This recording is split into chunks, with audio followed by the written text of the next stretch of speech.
Good morning. It's great to be with you all again. And when I say again, I was here almost exactly a year ago with you. What a 14 months it has been. What a 12 months it has been. 14 months of this administration. By the way, I was out talking to you some this morning. The most common question was, like, how'd you lose all that weight?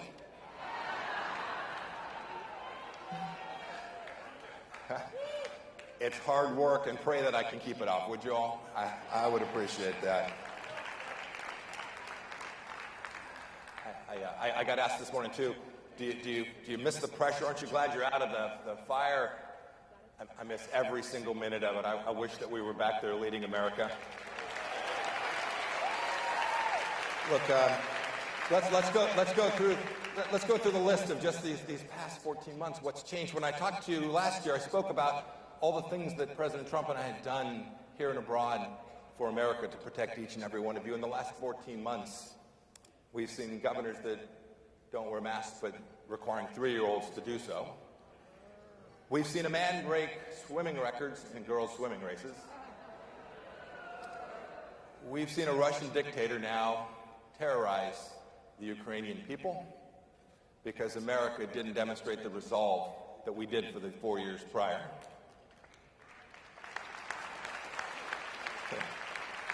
In the last 12 months, we've seen that now it's okay to steal something as long as it's worth less than $1,000. A minor incursion, if you will, into Walgreens. We've seen the number of border crossers on our southern border go up by 4 times, something that we would never have permitted to happen. And we've seen a debacle in Afghanistan that had the result of 13 Americans not come home to their families. I want to take just 1 minute. I know I was a soldier. Many of you probably served in Afghanistan. Many of you would have friends and family. I want to take just a minute to tell every one of you. I know watching what happened in Afghanistan was hard, and it was difficult, and it was depressing. And some of you have questioned whether your service was just wasted. As a former Secretary of State, I want you to know that the work that you did in Afghanistan saved American lives. I saw it firsthand, that your work was noble and important. And this Secretary of State wants you to know that I love you. I thank you for your service. God bless you. You saved American lives.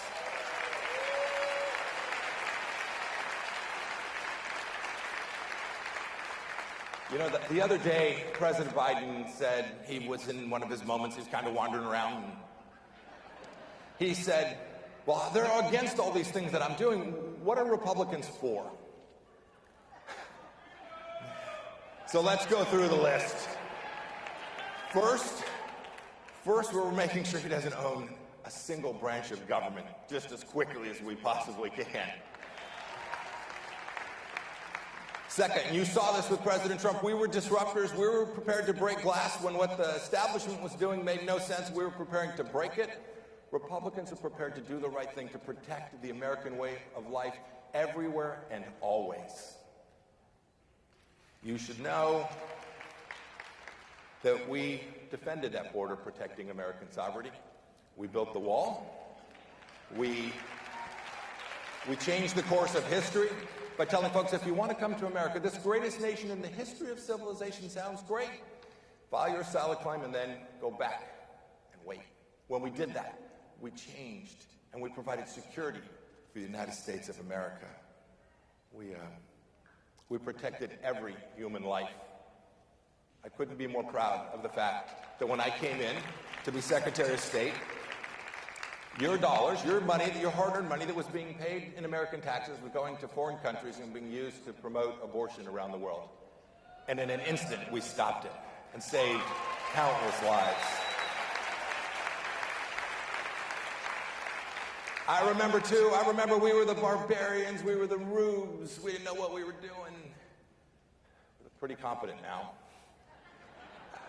I say that not in joy, but in sorrow, because America demands good leadership, and the world is depending upon it. When the Iranians were threatening our friends in Israel, and when a general in Iran was trying to further his plan to take more American lives, We did the right thing. We restored deterrence. We did not send 50,000 soldiers across the world. We took a strike that changed history. We struck Qasem Soleimani so that he would never kill another American.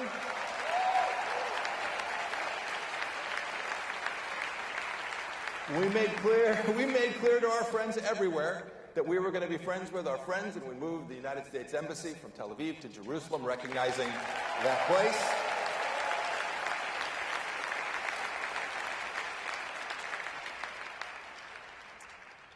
And when I traveled on Good Friday of 2018 on a mission that the President had given me to meet with Chairman Kim, to tell that ruthless leader who had sent a young American home from detention only to die, I went to see Chairman Kim to tell him that we were prepared to do the right thing.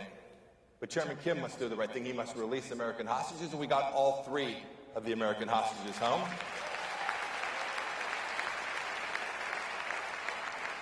And we did not take 1 penny of yours and give it to a bad guy to get them back. We simply presented American power. We convinced Chairman Kim not to do any nuclear testing, not to conduct long-range missile testing.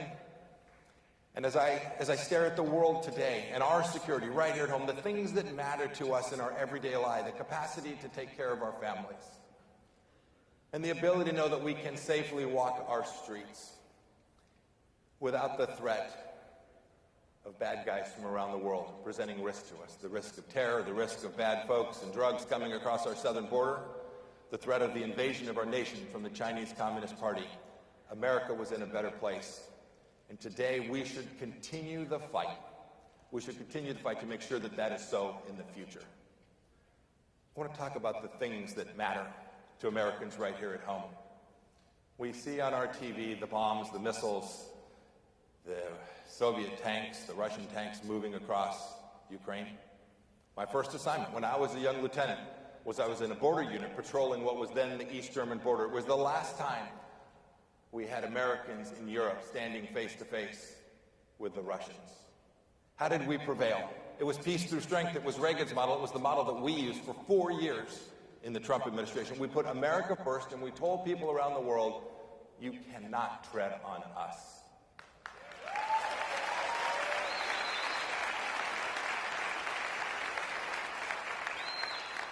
You should know that I worked for 4 years on things across the world.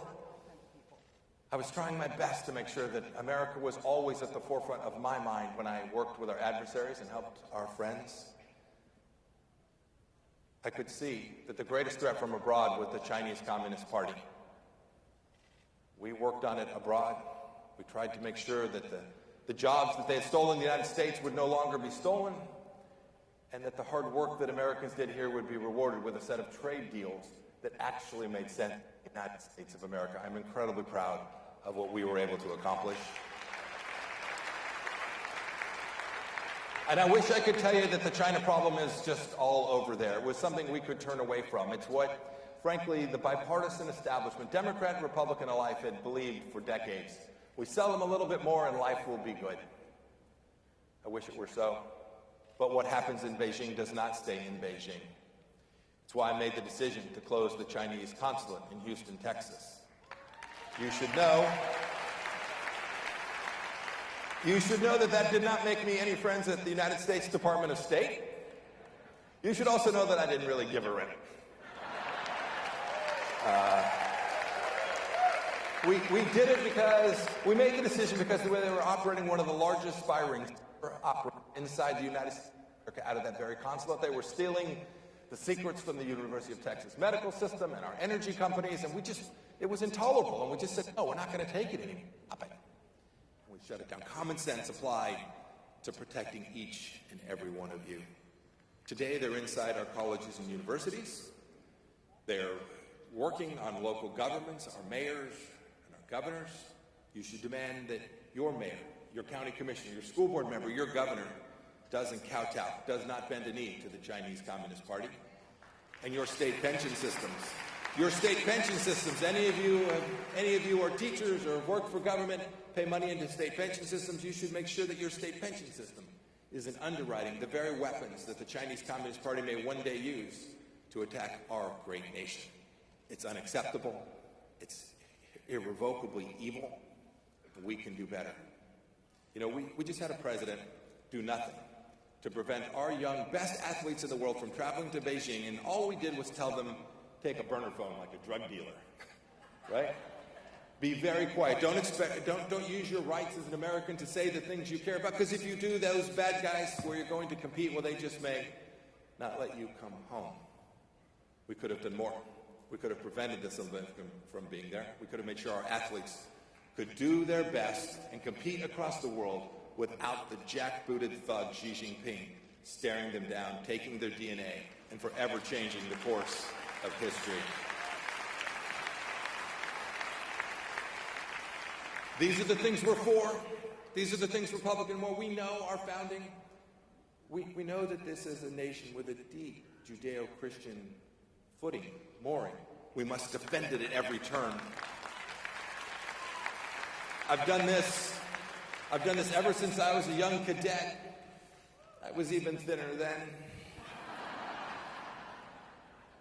My friends joke that I boxed at 172. I was 172 pounds. I am not scaring 172 today.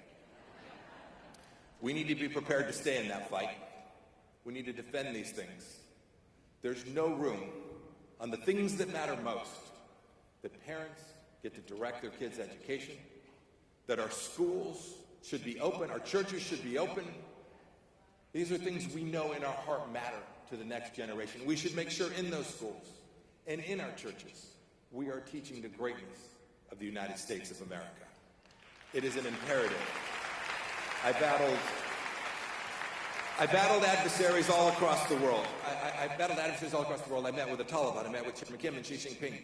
There is no threat greater to the United States than that which emanates inside our republic, emanates inside our school system. If we do not teach our children, the next generation, that we are not a racist nation, then surely the bad guys. If we do not teach them that we are not a racist nation, then surely the bad guys will come to be right about an America in decline. It is not true. We will prevent it from being so. I want to close with this. I have spent these last 14 months watching what's going on in Washington with great trepidation, but doing what I need each and every one of you to do, what my wife and I are committed to doing. We're going to go stay in this fight. I have been so heartened. I've traveled from Tennessee to California, yes, even California. I've traveled to Ohio. I was in Iowa last night. I was back here in Florida earlier this weekend past. Traveled all across the country helping good candidates who have decided to give of themselves back to their community. I've watched people who didn't even know where their school board meetings were being held saying, I'm going to run for school board. I've watched people sacrifice so much of their own to go fight for what matters in city council races, in county commission races. And for district attorneys, don't we know now how much that matters? Let's be in the fight. Let's never give an inch. Let's never compromise. Let's stand on the very things that allowed you to have all the opportunity you have had in the world, that brought you here to CPAC, to stand on this conservative platform and clearly speak to America and say, humbly, but boldly, this is the greatest nation in civilization, and it is not going to change on my watch. Thank you. May God bless you all, and may God continue to bless this great nation. Thank you all so much.